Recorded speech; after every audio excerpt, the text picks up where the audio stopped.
샬롬 할렐루야. 열왕기하 5장 23에서 27절이요. 나만이 이르되 바라건대 2달란트를 받으라 하고 그를 강권하여 은 2달란트를 그 전대에 넣어 매고 옷 2벌을 아울러 2사환에게 주음에 그들이 게하시 앞에서 지고 가니라. 언덕에 이르러서는 게하시가 그 물건을 2사환의 손에서 받아 집에 감추고 그들을 보내가게 한 후 들어가 그의 주인 앞에 서니 엘리사가 이르되 게하시야 네가 어디서 오느냐 하니 대답하되 당신의 종이 아무데도 가지 아니하였나이다 하니라. 엘리사가 이르되 한 사람이 수레에서 내려 너를 맞이할 때에 내 마음이 함께 가지 아니하였느냐. 지금이 어찌 은을 받으며 옷을 받으며 감남원이나 포도원이나 양이나 소나 남종이나 여종을 받을 때이냐. 그러므로 나만이 나병이 네게 들어 네 자손에게 미쳐 영원토록 이르리라 하니 게하시가 그 앞에서 물러나오매 나병이 발하여 눈같이 되었더라. 전도서 12장 14절. 전도서 12장 14절. 하나님은 모든 행위와 모든 은밀한 일을 선악간에 심판하시리라. 아멘. 열왕기하 6장 8절에서 12절이요. 그때의 아람 왕이 이스라엘과 더불어 싸우며 그의 신복들과 의논하여 이르기를 우리가 아무데 진을 치리라 하였더니 하나님의 사람이 이스라엘 왕에게 보내 이르되 왕은 삼가 아무 곳으로 지나가지 마소서. 아람 사람이 그곳으로 나오나이다 하는지라. 이스라엘 왕이 하나님의 사람이 자기에게 말하여 경계한 곳으로 사람을 보내 방비하기가 한두 번이 아닌지라. 이러므로 아람 왕의 마음이 불안하여 그 신복들을 불러 이르되 우리 중에 누가 이스라엘 왕과 내통하는 것을 내게 말하지 아니하느냐 하니 그 신복 중에 한 사람이 이르되 우리 주 왕이여 아니로소이다. 오직 이스라엘 선지자 엘리사가 왕이 침실에서 하신 말씀을 이스라엘의 왕에게 고하나이다 하는지라. 아멘.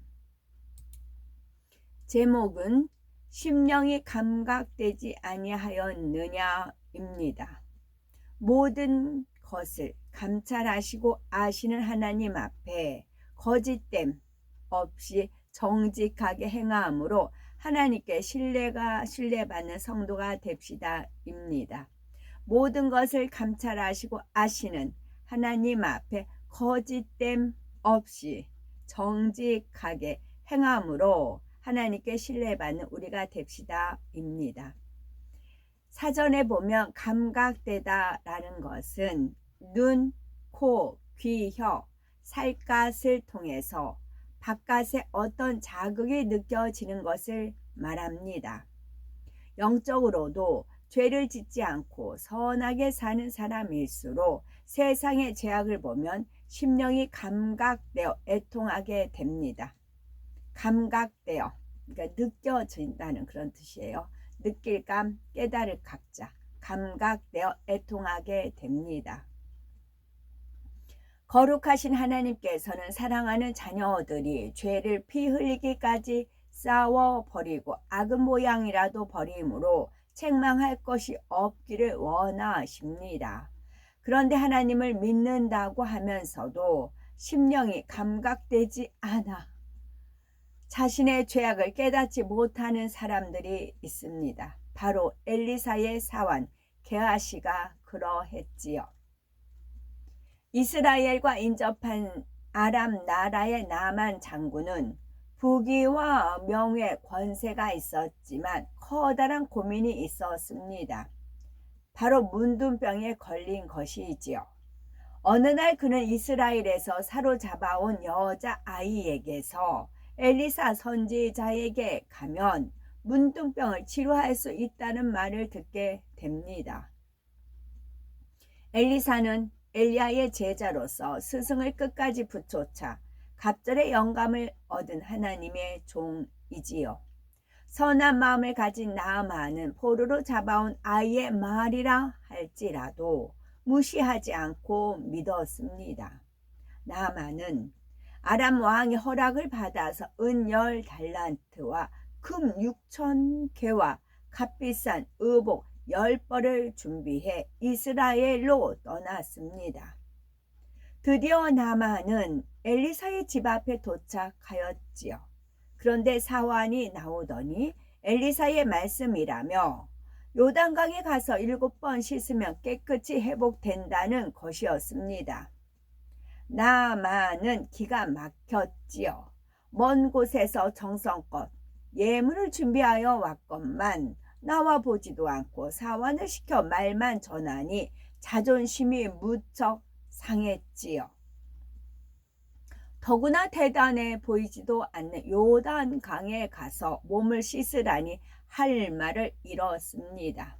아람에는 요단강보다 더 좋은 강이 얼마든지 있습니다. 여기까지 생각하니 나아만은 너무 분하였지요.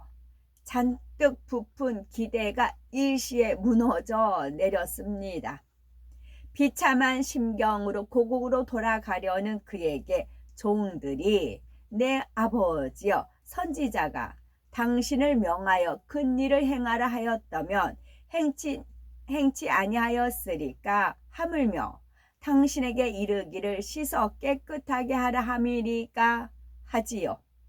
이에 나아만은 돌이켜 순종합니다. 종들의 말에도 귀를 기울이는 그의 겸손한 선을 엿볼 수가 있는 거죠. 나아만은 요단강에 몸을 잠갔습니다. 한 번, 2번, 3번, 7번 몸을 잠갔는데 놀라운 일이 일어났습니다. 문둥병으로 흉측했던 피부가 어린아이 살같이 된 것이지요. 여기서 요단강은 영적으로 구원을, 물은 하나님의 말씀을 의미합니다. 즉 말씀으로 깨끗이 씻고 온전히 진리 가운데 살면 어떠한 병이라도 치료된다는 의미가 담겨 있지요. 또 7은 완전수이므로 7번 씻는 것은 완전하게 씻어야 함을 의미합니다. 문둥병을 치료받은 나아만은 엘리사에게 찾아가 준비해온 예물로 감사의 마음을 전하고자 합니다. 그러나 엘리사는 끝내 받지 않습니다. 거듭 감사의 인사를 드린 나아만은 이제부터 하나님만 섬기겠다고 고백한 후 떠나지요. 엘리사의 사환 게하시는 나아만이 가져온 예물이 너무 탐이 났습니다. 그래서 뒤쫓아가 엘리사가 은 1달란트와 옷 2벌을 달라고 했다며 거짓말을 합니다. 이에 나아만이 은 2달란트와 옷 2벌을 주자 자기 집에 감추어 두었지요. 모든 것을 알고 있는 엘리사는 게하시에게 네가 어디서 오느냐라고 묻지요. 그러자 그는 종이 아무데도 가지 아니하였나이다 라고 시치미를 떼지요. 엘리사는 게하시에게 그 사람이 수레에서 내려 너를 맞을 때에 내 심령이 감각되지 아니하였느냐? 지금이 어찌 은을 받으며 옷을 받으며 감남원이나 포도원이나 양이나 소나 남종이나 여종을 받을 때냐? 그러므로 나만의 문둥병이 네게 들어 네 자손에게 미쳐 영원토록 이르리라 라는 무서운 말을 합니다. 하나님의 종 엘리사는 게하시의 범죄를 이미 알고 있었지요. 그래서 하나님과 막힌 죄의 담을 헐고 회개할 수 있도록 네가 어디서 오느냐라고 물었던 것입니다. 그런데 게하시는 아무데도 가지 않았다라고 거짓말을 했지요. 이처럼 회개하지 않고 계속해서 죄를 지으면 하나님의 저주가 임할 수밖에 없습니다. 결국 게하시는 문둥병이 들어 비참한 신세가 되고 말았지요. 게하시는 아무도 자기의 행동을 모르리라 여겼지만 하나님은 다 알고 계셨습니다. 하나님께서 엘리사의 심령을 감각시켜 알려주시니 게하시가 행한 일을 훤히 알고 있었던 것입니다.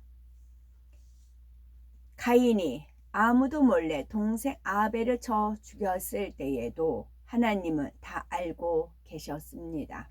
그래서 가인에게 네 아우의 핏소리가 땅에서부터 내게 호소하느니라 하셨지요. 아브라함에게 아들을 약속하셨을 때에 사라가 속으로 웃는 것도 다 아셨습니다. 당시 사라는 나이가 많아서 늙었고 경수도 이미 끊어진 뒤였기에 어찌 그런 일이 있을까 생각하고 웃었습니다.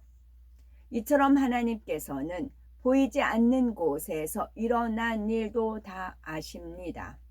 하나님과 하나이신 예수님께서도 어느 곳에서 누가 무슨 말, 무슨 생각을 하는지 다 아시지요. 요한복음 1장 47절에 보면 예수님이 나다 나예를 처음 보고도 이는 참 이스라엘 사람이라 그 속에 간사한 것이 없도다 라며 칭찬하셨습니다. 또 예수님께서 중풍 환자를 고치실 때 네 죄 사함을 받았느니라 하신 말씀을 듣고 서기관들이 속으로 분에 넘친다고 생각하였습니다. 그때 예수님은 너희가 어찌하여 마음에 악한 생각을 하느냐 말씀하십니다. 마음에 품은 생각까지도 다 아시는 것이지요. 하나님의 사람들 역시 보통 사람으로는 알 수 없는 일을 밝히 알았습니다. 하나님의 사람들 역시 보통 사람으로는 알 수 없는 일을 밝히 알았습니다. 하나님과 늘 교통하기 때문에 하나님께서 필요에 따라 보여주신 것입니다. 엘리사는 가만히 앉았어도 아람 왕이 그 신복들과 비밀리에 어떤 작전을 의논하는지 알았지요. 당시 이스라엘과 아람은 전쟁이 잦았는데 이스라엘 왕에게 그 작전을 전해주므로 그때마다 방비할 수가 있었지요. 아람 왕은 자기 측근 중에 이스라엘의 첩자가 있는 줄 생각하고 번민할 정도였습니다. 베드로도 마찬가지였지요. 아나니아와 삽비라 부부가 소유를 팔아 하나님께 드리기로 작정하였는데 막상 돈을 손에 쥐니 아까운 생각이 들어 얼마를 감추고 전부인 양 가져왔습니다. 아무도 모르게 한 일이었지만 베드로는 알았고 하나님을 속이려 한 아나니아를 엄히 책망하자 그 자리에서 혼이 떠나 죽었지요. 이를 알지 못하고 똑같이 거짓말을 한 삽비라 역시 죽게 됩니다.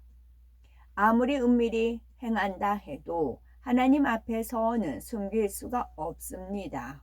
이들에 대해서 성경에 기록하신 것도 성령과 주의 종을 속이면 그만큼 화가 미침을 알게 하기 위해서이지요. 하나님께서는 그의 자녀들이 과연 가르침대로 11조와 감사 예물을 잘 드리는지 믿음으로 행하는지 기도하고 순종하는지 모든 것을 보고 계십니다. 사람이 보기에는 11조와 감사 예물을 잘 드리고 기도도 잘하니 신앙이 좋은 것 같지만 하나님께서는 마음 중심을 보시기 때문에 속일 수 없습니다. 부모, 형제나 사람 사이에서도 서로 속이는 일이 없어야 하지요. 하나님을 속이는 것에는 거짓말뿐 아니라 과장하고 보태는 것과 도적질도 포함이 됩니다.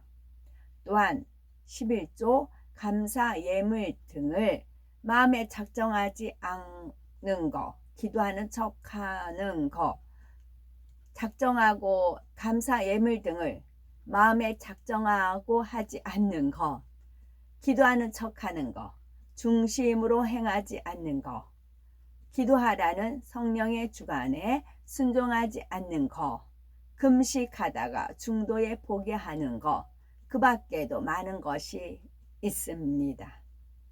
하나님을 속이거나 죄를 지으면 하나님이 두렵게 느껴집니다.